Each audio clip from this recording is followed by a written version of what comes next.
going to start off a little bit nervous. I don't do much speaking, so just bear with me here. So let's start with a story, and I'll start with my story about how I realized that my affiliate links were broken.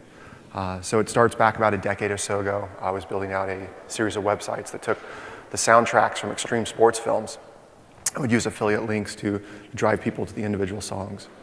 And it was during these websites I saw this really peculiar trend. I had this nice hockey stick growth in my traffic, but this really incremental growth in my revenue. And it was super exciting to see all my hard work in driving that traffic and seeing that traffic number start to spike. But it was so frustrating not seeing my revenue kind of keep pace with it. So my aha moment came in February 2009 when I realized that nice growth in traffic was all this international traffic. And then my oh no moment came shortly afterwards when I realized that I was only monetizing on my US traffic. So I had this big group of international traffic that I just was not making any money on. That was just this huge wake-up call. So fast forward today, we call this problem geofragmentation. Hopefully you haven't had this problem, but we unfortunately find that lots of people do. At a high level, geofragmentation happens when a global retailer or brand needs to grow. So they'll pick a new region or country to expand into, and they'll create a country or region-specific storefront. And then to drive more growth to that storefront, they'll create an affiliate program. And this ultimately creates two different challenges. One challenge around user experience, and one challenge around monetization. So let's start off with an example. So Amazon, quote unquote, is actually 14 different storefronts from around the world, and Amazon's affiliate program, quote unquote, is really 12 independent affiliate programs. So again, this creates some challenges, user experience and monetization. So we'll start off with the user experience side first of all. And real quick, if you're wondering why those orange ones are there, that's Amazon Netherlands and Amazon Australia. Those are the only two stores in Amazon's greater ecosystem that don't have their own independent affiliate program. So user experience challenges. So if you look at this screen, right, you have two different screenshots. Amazon.com on one side, Amazon.de on the other side. And first glance, they probably look very, very similar. And one might even wager that the only difference between the two is .com versus .de in the URL. When you start to dive in a little bit further, you'll notice some more differences though. First of all, the language is different, right? So here in the US, we speak English predominantly. So it makes sense to have a storefront that has English predominantly. Germany, German, easy enough. Same thing follows on currency, right? In US dollars for Amazon.com, the website that Amazon's optimized for us here shopping, and then Amazon.de is in euros. Take that a little bit further, if you're really paying attention, you'll notice the ASIN. If you can see the ASIN in that URL, you've got awesome eyesight. But the ASIN is different between the two different URLs as well. So ASIN is Amazon's unique identifier. And this often happens because the same product might have different distributors or different sellers in different regions. So the URL is different there too. Keep digging in, notice that shipping, availability, taxes, all of that changes between the two different storefronts. So while they look the same, and it's the same product they're selling, it's two very different destinations and two very different user experiences. So I'll be the first to admit that it's not impossible for someone here in the US to buy something from Amazon.de or someone in Germany to buy something from Amazon.com. But when that happens, you're not taking advantage of all the hard work, effort, energy, millions and millions of dollars that Amazon has spent into optimizing each of these storefronts for their intended audiences, right? So when you send someone to the local storefront, you do take advantage of those things, and you take that intent to purchase, that click on your link, and you more efficiently turn it into a sale, which of course is affiliate revenue in your pocket. So I'm sure you've all heard this before, but in general, when you have a process that has a lot of friction, it's really hard to finish that process, to convert on that process. But when you take those different hurdles, those big and small hurdles, and you start to eliminate them, it makes it easier for someone to get all the way through and not abandon that process. So by paying attention to the user experience, you're reducing those hurdles and you're helping them become more efficient and monetize easier. Simple enough, right? It's worth noting too that we're talking about physical products right now. When you get into the world of digital products, it's not so gray, it's much more black and white. So iTunes, for example, has created 155 different storefronts around the world because someone in the US with a US-based credit card can only buy from the iTunes store in the US. If you have a German-based credit card, you have to buy from Amazon, or sorry, iTunes in Germany. So quick note there. Shifting gears, again, Amazon has independent storefronts, they also have independent affiliate programs, right? So 12 different affiliate programs. If you go to that right-hand corner in the Amazon Associates dashboard, you can see all these individual ones. And while the dashboard looks the same and the sign-up flow looks the same, the tracking IDs that come out of each of these different affiliate programs, or affiliate networks, affiliate programs, whatever you want to call them, each of the country-specific ones, each of those tracking IDs are specific, and they're specific to that store. So if you use the Amazon affiliate program for Amazon.com, you can only monetize on links and sales made at Amazon.com. If you take that Amazon tracking ID from the Associates program in the US and try it on a German link, or a Canadian link, or a UK link, your sales are simply not going to track. You might get the user to where they need to buy, which is good for them, but it's not going to help you actually earn money at the end of the day. So not only do you have to pay attention to the user experience, but you also have to pay attention to the monetization, or else it's kind of a complete waste of all your effort. It's also worth noting here that the Amazon affiliate program, while it's a great example due to kind of how black and white it is as far as the different stores and affiliate programs, it's kind of a simplified example. A lot of these global retailers and brands with their affiliate programs, they use different affiliate networks in different regions. So they may be using one affiliate network for US and Canada, a completely separate affiliate network for Europe, a third affiliate network for Europe, or for Asia, et cetera. So not only will the destination change, but the format of the affiliate link will change as well to take advantage of these different affiliate networks. So it just really becomes a pretty massive mess if you're not really paying attention to it.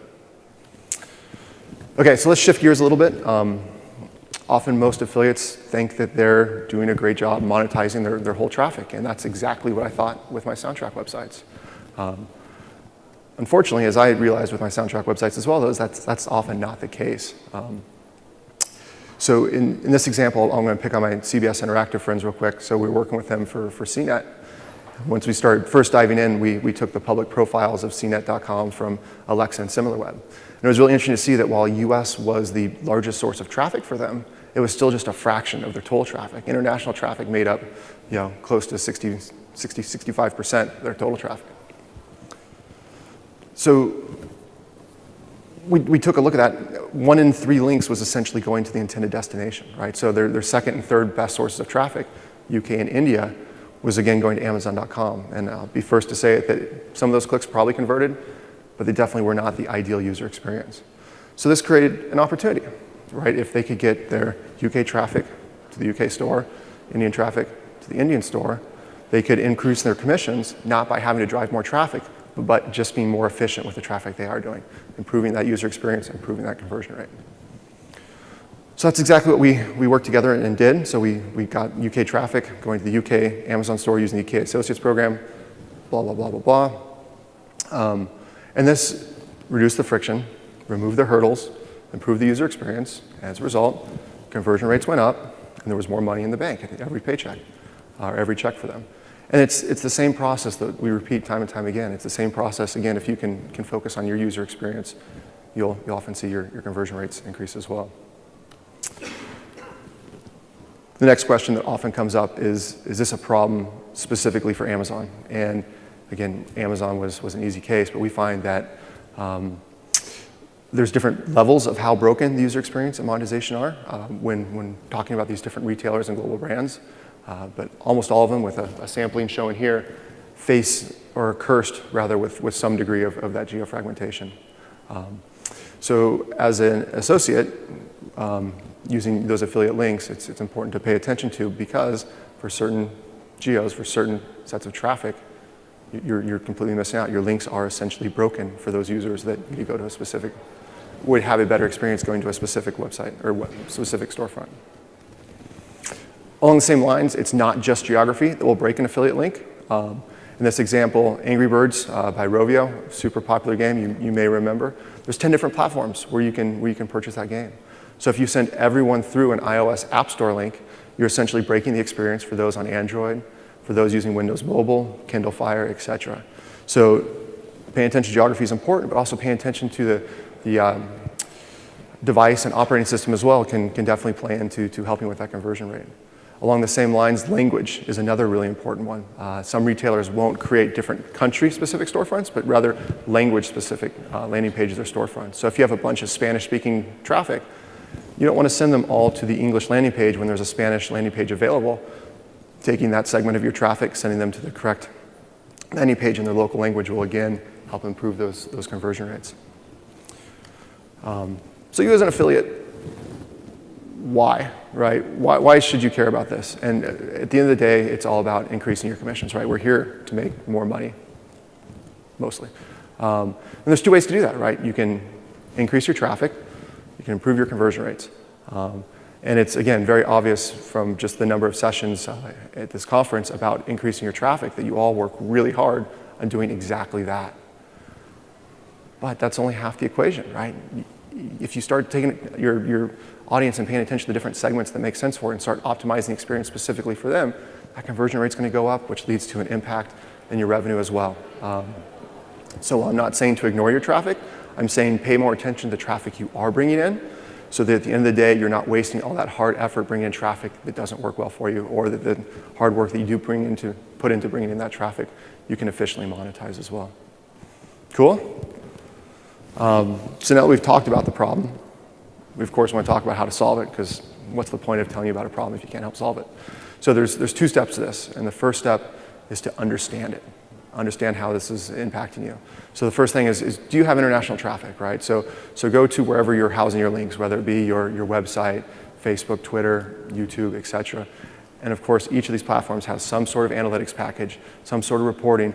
Take a look at that. Look at your traffic. And yes, while traffic and clicks will vary, it's usually very highly correlated and gives you some good indicator if this is a problem you need to continue to explore. The second step is to look at your top affiliate partners, right? Is your top affiliate partner Amazon or someone else, whoever it may be, and understand how many different storefronts they have, how fragmented that is. And this is often it's usually right underneath your nose. If you look at a website with a fresh lens, you often find in the upper footer or header just an option to switch stores or to jump around to the different storefronts that are available. And then take that one step further. Once you go to one of those foreign storefronts, is there a separate affiliate program specifically for that, right? Again, if it's a UK-based storefront, are they using a different affiliate network? So you can either start to sign up and see if it's a different one to continue on, or the best bet then is actually to reach back out to the affiliate manager and just start building that connection with the affiliate manager. Ask them how they do attribution for their international users, etc. So now that you understand it, let's actually fix it. So there's typically three options in doing this. The first option is to just ignore it, right? That's definitely the easy one. And you're absolutely allowed to ignore this if you don't have international traffic, or if your top affiliate partners don't have independent storefronts around the world. If they do, you're going to want to start looking at the other options. So the second option is providing multiple links. So this is usually the band-aid that we see a lot of people do, and it's a little counterintuitive, right? So they'll take their initial affiliate link and they'll start swapping it out with multiple links to go to the different stores using the different affiliate programs. And while this makes sense on first thought, what you're actually doing is, again, adding friction back into the process. And that friction was exactly what you were trying to eliminate. So again, it's typically Band-Aid. It's typically not the best option, but it's something we see people do. And the third option is the one that I definitely, I'm a little bit biased. I think it's the most eloquent, but the idea is to use some geo-targeting or some dynamic links. We call them intelligent links. The idea is that with a single link, if the technology's there, it can determine where, on a click-by-click basis, where it should send a user. So this way, each person is getting a individualized experience, a customized experience to send them to the right storefront. Again, paying attention to that conversion rate, et cetera. So if you're going to solve this, I definitely encourage the third one, but I'd also make the note that it's important to look at a few different options. The industry of those providing these types of links, either through a special link platform or through a plugin, that industry is definitely growing very quickly, and there's some garbage out there. This problem is not an easy one to solve, so definitely do your due diligence. Amazon, millions of different products. Definitely spend a little time making sure that you're picking the partner that will do it best. You survived. We'll recap it, and then we'll move on here real quick. So just again, to try to consolidate the last 15 minutes, global retailers will often create this problem of geofragmentation as they expand, creating country or region-specific storefronts and launching storefront-specific affiliate programs to help those new stores grow. And this creates those two challenges, right? The user experience challenge, where you need to get each person to the store that's been optimized to sell specifically to them. And then you have that monetization problem, making sure that you're using the affiliate program that's correct for that storefront, that's correct for the user. I talked real quickly about how most publishers do have some degree of international traffic and how it's important to understand directly how it impacts you. we talked about 3 different ways to solve it, or I guess 1 way to ignore it and 2 different ways to solve it. Yeah, awesome. Okay, so who am I? Who's this guy rambling, babbling away about some made-up word? My name's Jesse Lakes. I've been playing in the affiliate space for the last 15 years, the last 8 years in particular, working on this geofragmentation problem. The truth is, though, I hated affiliate marketing when I first came across it. It was way too much effort. I then started to appreciate with those soundtrack websites I mentioned earlier. It was actually because of those websites and working specifically with the iTunes affiliate program that I ended up writing a book about the iTunes affiliate program. I mean, who does that? Sent a copy to Apple telling them that this is finally all that documentation that they really needed. And they sent me a decent cease and desist letter. It was definitely not the anticipated reaction. But after we had a little bit of a conversation about that, they offered me a job to actually manage their affiliate program. So I traded in my flip-flops and moved from Colorado to Cupertino and got a cubicle and a commute instead. And spent the next couple of years managing the iTunes affiliate program from that perspective. It was really interesting seeing that we were only making this geofragmentation problem even worse as we continue to expand. So after a couple of years there, working with some brilliant people, realized that corporate is not my cup of tea. So I joined my college roommate, and we created GeoRight. GeoRight was a problem specifically designed to solve the geofragmentation issues of iTunes and Amazon. That then evolved into a company called Geniuslink. And Geniuslink works with thousands of affiliate partners around the world, as well as brand managers and social media people to provide an open, intelligent link platform. So along the way, I've done some consulting, but that's me. I think my ego's gotten too big now. But I've gone down a number of rabbit holes in the world of geofragmentation, different things. How can I help you? Here to answer questions. Time permitting, I think we've got a few minutes still, or of course, happy to discuss over a beer this afternoon, this evening. So thank you all very much. I'm absolutely honored to be here. What can I do? Or if you want to ask a question, please come up to the microphone. I'm supposed to request that. Perfect. I explained it all so well that. So I've got questions then. Who here is an affiliate publisher? Is everyone on the publishing side of things? Yeah, a few? Okay. So then who's on the other side? And I picked on you and have already pissed you off and stepped on your toes. Does anyone work for a major brand or retailer? Okay. So everyone else is just here to. Okay, perfect. Awesome. There had to be someone. Our site is all in English, and we do have different markets we're interested in. Landing pages are easy to make in other languages. Our problem is our payment funnel. We can't very easily change the language. Are there any plugins or other solutions that you would have for a company that can't really do it in-house? Translation? Something? So let me make sure I'm understanding this question. So you're a publisher. You've got a series of different funnels. You're predominantly in English, but you have international traffic coming through. And your goal is to? We want our whole site, our whole flow to be multilingual. Right now, we don't have that capability to build it in-house for the end of the funnel, the payment, register and payment part. I feel like there has to be some sort of plugin for that part of our site. Yeah, so great question, and I'm not going to do great service to answering that, but I'll give it a stab. I believe there absolutely are some plugins. Most of the world that we live in my experience, is really kind of taking someone off of a publisher site and sending them to these major corporations, brands, whatever they've built out, the different pieces. But you're absolutely right that I believe there's at least a few different geo-targeting plugins that should allow you to do different pages or allow different pages to load based off the language or IP of the user. Anyone you recommend? Not offhand, not with any real authority. Sorry, can anyone answer that? Can anyone back me up before my face gets really red and I get embarrassed? Well, to do research. Yeah, sorry. Anything else I can answer for y'all? Cool, well, perfect. Thank you all so much for your time. I'm getting honored.